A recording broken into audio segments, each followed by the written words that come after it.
ملتي ما بخيراتية اف روجا هنك روجا كمبارك اجمع تمام مسلمان اره اف قرب الغمي هاني نشان داك ملتي ما هي الحمد لله باوريان ببيغمبري وانزعف قوة لي في بيغمبري اخوانا اف درسك اش تمامي عالم اسلامي رجي ودرسك مظنة تهديدك مظنة عالم كفري رجي إذا خدي تعالى جل جلاله بينك موافق بك خبطة فهم مسلمانك ونسب فيك وخدي تعالى دستي ملتي ما وبيغمبري ما زروش بروش بهبرة دها زخم بك دها قوة ليبك وملتي ما سرج عمي مراتي في رجاء مبارك وخدي تعالى جوارا زيبها وعم توصية الملتي قد كن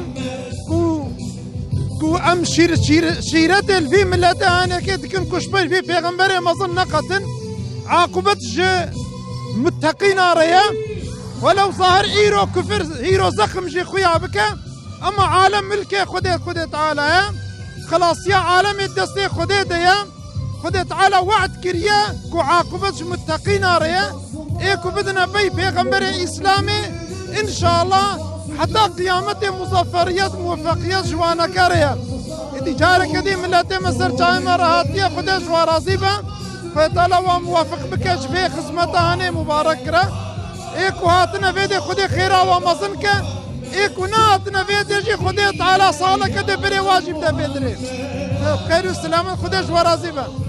إسلام الغمري من مصر. جئت إلى هنا لكي يعني أتشرف يعني المشاركة في هذه الاحتفالية الكبيرة في محبة رسول الله صلى الله عليه وسلم.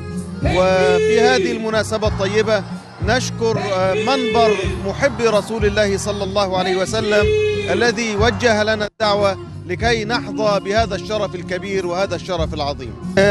نعبر يعني عن غامر حبنا وسعادتنا بهذا الجمع الكريم الذي جمع مسلمين لمحب رسول الله صلى الله عليه وسلم جاءوا من بلدان العالم كلها لكي يشهدوا هذه المناسبة الكريمة العظيمة. نبي الرحمة ونبي الوسطية ونبي العدالة صلى الله عليه وسلم. إنها لمناسبة طيبة أعبر فيها عن سعادتي وعن حبي وتقديري وعن تحيات أهل مصر لأهل تركيا الذين يحيون هذه المناسبة السعيدة. شكرا جزيلا لكم وشكرا لكل الحضور والذين دعونا لهذه المناسبة الطيبة، ونتوجه لأهل تركيا جميعا نتمنى لهم دوام الخير ودوام العافية وأن يكونوا دائما في محبة رسول الله صلى الله عليه وسلم. بسم الله الرحمن الرحيم. أخوكم عبد المجيد من بلوشستان إيران مدينة الزاهدان من جانب العلماء والمشايخ وخصوصا الشيخ عبد الحميد حفظه الله رئيس يعني زعيم أهل السنة في إيران. الحمد لله احتفالات جميلة وطيبة ومبروكة، ولكن الاقتراح أن نكون على السيرة النبوية صلى الله عليه وسلم عمليا.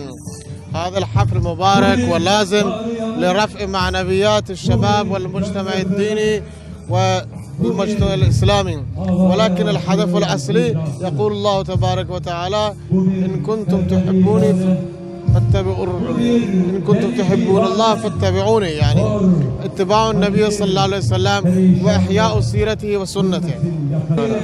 رسالتي أن نتمنى من الحزب الدعوة الحرة وبقية الإخوة إن شاء الله أن يكون لهم نشاطات أكثر لإحياء الروح الديني والإسلامي في المجتمع الإسلامي بين الشعب التركي، ويكون هناك أخوة في ضوء آية القرآن إنما المؤمنون إخوة إن شاء الله العزيز. هذا رسالتنا لكي تركيا يكون نموذجا İslamiyen, diniyen, Muhammediyen min cedid.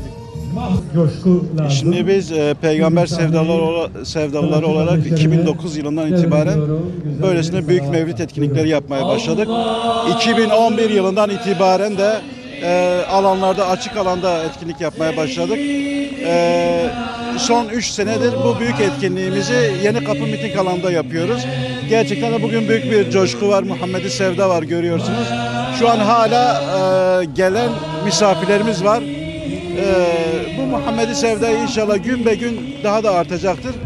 Bugün bizimle beraber yaklaşık 9 ilde daha aynı şekilde Peygamber Sevdaları Platformu'nun düzenlemiş olduğu mevlid etkinlikleri yapılıyor. Ve inşallah bugün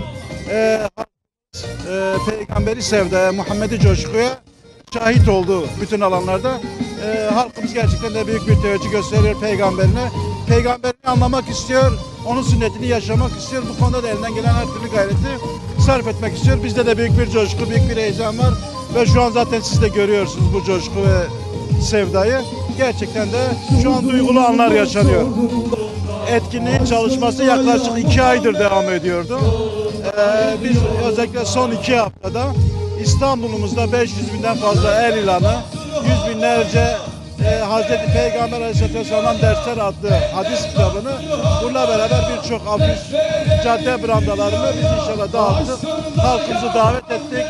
Anons araçlarımız İstanbul'un 4 bin Peygamber sevdası olan aziz İstanbul halkımızı etkinliğimize davet ettiler. Gerçekten de bugün büyük bir coşku var. O coşkuyu biz yaşıyoruz inşallah.